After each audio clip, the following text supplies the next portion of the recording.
আমরা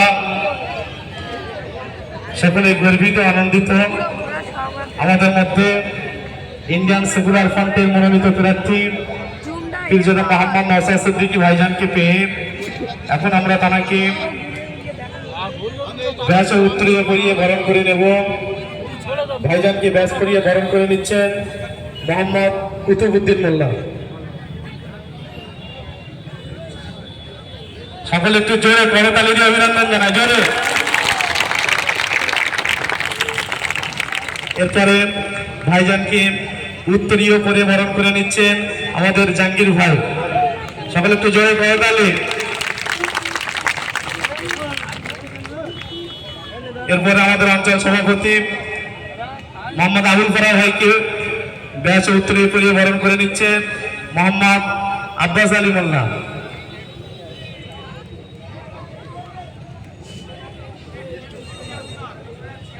জোরে সকলে একটু হাততালি।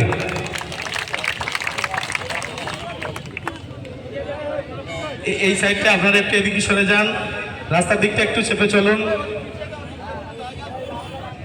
এরপর বরণ করে নিচ্ছেন আমাদের আলামিন হাফেজ সাহেবকে রমজান ভাই।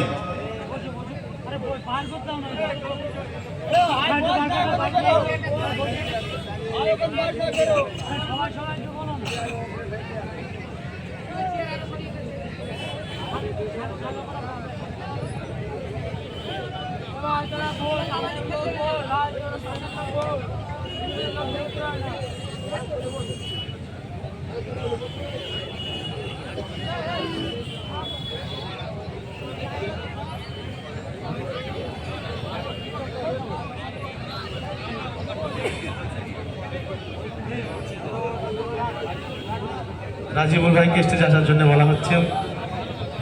আমরা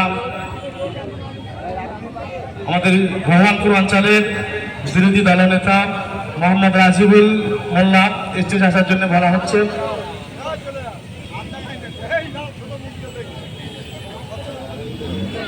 রাজিবুল ভাইকে ব্যাসের উত্তরে বরণ করে নিচ্ছে মোহাম্মদ জাহাঙ্গীর মোল্লা।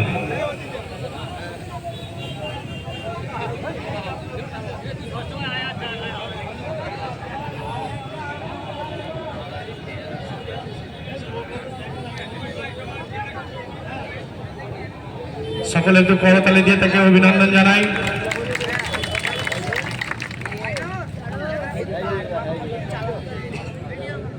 এখন ইন্ডিয়ান সেকুলার ফ্রন্টের মনোনীত প্রার্থী পীরজাদা মোহাম্মদ নওশাদ সিদ্দিকী সাহেবের ভাইজানের কাছে মাইক দেওয়ার আগে আমি একটি কথা বলি। আমি ইন্ডিয়ান সেকুলার ফ্রন্টের ছোট একটা কর্মী মাত্র। সে জায়গা থেকেও সরে এসে আমি একজন ভাঙড়বাসী হিসাবে বলি, ভাইজান আপনি ভাঙড়কে যা দিয়েছেন, আপনার জন্যে ভাঙড়ের নাম যে এত উজ্জ্বল হয়েছে, নতুন করে আর কিছু চাওয়া পাওয়া নেই।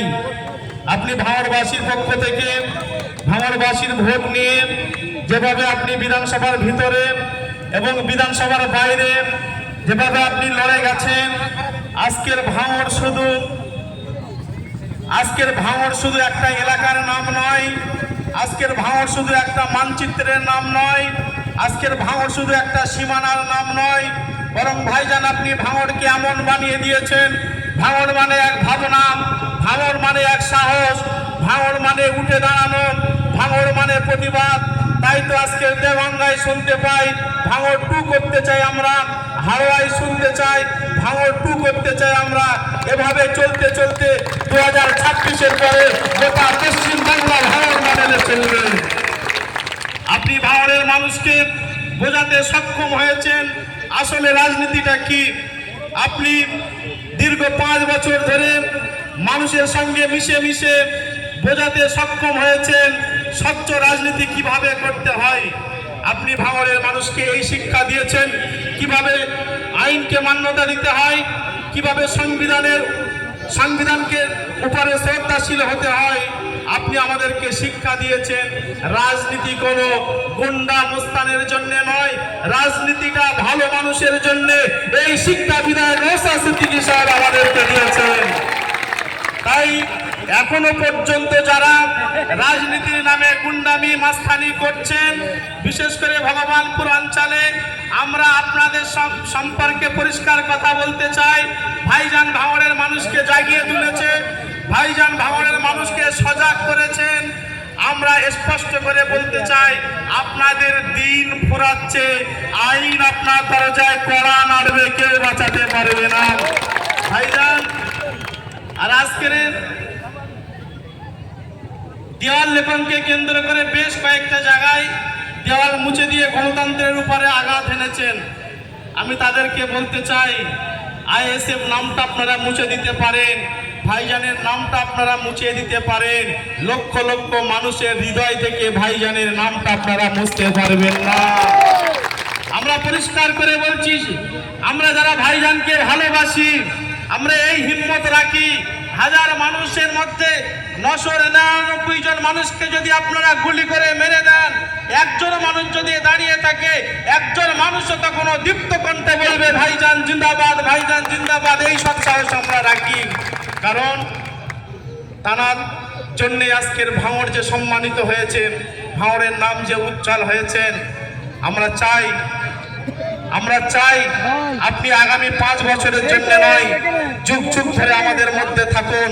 ভাঙড় শুধু পশ্চিম বাংলা নয়, ভারতের প্রতিটা কোনায় কোনায় আমরা আশা করি আপনার হাত ধরে ভাঙড়ের নাম পৌঁছে যাবে। তাই আমরা ভগবানপুর অঞ্চলের পক্ষ থেকে আবারও একবার আপনাকে অভিনন্দন জানিয়ে, সংবর্ধনা জানিয়ে, সংগ্রামী অভিনন্দন জানিয়ে এই হাজারো জনতার উদ্দেশ্যে কিছু বলবার জন্য আহ্বান করছি।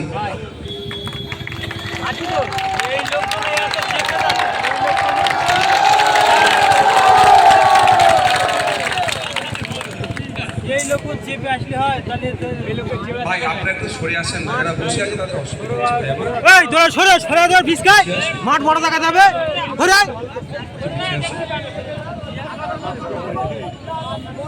ছোট ছোট কথা দেখাচ্ছে। উত্তর কিন্তু আপনাদের দিতে হবে। প্রস্তুত আছেন তো?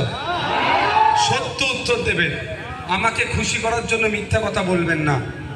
কারণ আমরা যারা এখানে আছি ম্যাক্সিমাম ধর্মে বিশ্বাসী।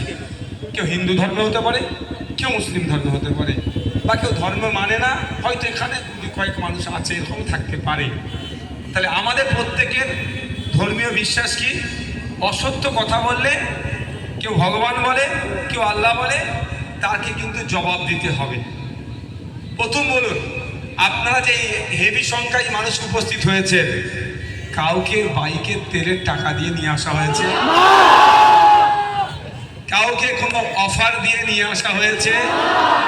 এটা করে দেবো, সেটা করে দেবো, বা ভয় দেখিয়ে নিয়ে আসা হয়েছে কি? এই স্বতঃস্ফূর্ত উপস্থিতি কিন্তু অনেকের বুকের কাঁপুনি ধরে যাচ্ছে। কারণ কদিন আগেই আমরা ওই বাজারটার নাম কি, গাবতলা বাজারে একটা প্রোগ্রাম করেছিলাম। ব্যাপক বৃষ্টি হচ্ছিল, তারপরেই যেভাবে লোক উপস্থিত হয়েছে, ভয় পেয়ে গিয়েছিল। ভয় পেয়ে অশান্তি কেন করলো? তার বস তাহলে তাকে ধরতো, তুই এত বড় নেতা বলিস, তোর বুকের ওপরে এত বড় প্রোগ্রাম হলো, তুই কি করলি? কেন অশান্তি হলো বুঝতে হবে আপনাদের। ওর বসকে খুশি করার জন্য আমাদের কর্মীদের উপরে আক্রমণ চালানো, কিন্তু ও বুঝতে পারলো না অভিযোগটা কিন্তু ওর বসের নামে হয়নি, ওর নামে হয়েছে। জবাব দিতে ওর কাছ থেকে আজ নয়তো কাল অভিযোগ জমা পড়েছে, থানা অভিযোগ নিয়েছে। হয়তো থানা এখন ব্যবস্থা গ্রহণ করবে না। এতটুকু বলে রাখছি, যে অফিসার আপনাকে বলছে আমি দেখে নেব, সময়ের সাথে সাথে সেই অফিসারই আপনাকে চা খাওয়ার নাম করে ডেকে কিন্তু লক আপ করে দেবে মাথায়। বন্ধুগণ, আপনারা বলুন, 5 বছর আগে আপনারা আমাকে যে বিশ্বাস ভরসা আস্থা রেখে ভোটে জিতে জিতিয়ে বিধানসভার মধ্যে পাঠিয়েছিলেন, এই 5 বছরে আপনাদের বিশ্বাস আমি কি নষ্ট করেছি? আপনাদের সাথে বেইমানি করেছি? আপনাদের ভোটকে বিক্রি করেছি? আপনাদের ভালোবাসাকে অপাত্রে দান করেছি? এটা করিনি। আমার একদিকে মিনিস্ট্রির অফার, উল্টো দিকে ভাঙড়ের মায়েদের বাপেদের ভালোবাসা স্নেহ। একদিকে আমার নামে মামলা, গাড়ি গাড়ি মামলা, অপরদিকে ভাঙড়ের মানুষের আস্থা আমার প্রতি।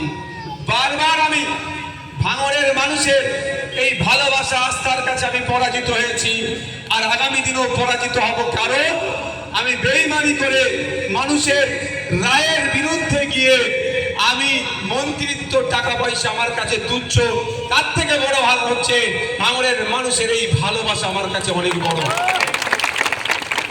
আমি আজ থেকে 5 বছর আগে বিধায়ক নির্বাচিত হওয়ার সময় যে কথাগুলো বলেছিলাম, আমি আমার কথাতে যথেষ্ট এখনো পর্যন্ত টিকে আছি। আমি বলেছিলাম আমি যেমন ভোট চাইতে দেওয়ার জন্য মানুষের দাঁড়ে দাঁড়ে এলাকায় এলাকায় গিয়েছি, আমাকে ভোটে জিতালে আপনাদের সমস্যাগুলো জানার জন্য আমি মানুষের দাঁড়ে দাঁড়ে যাবে।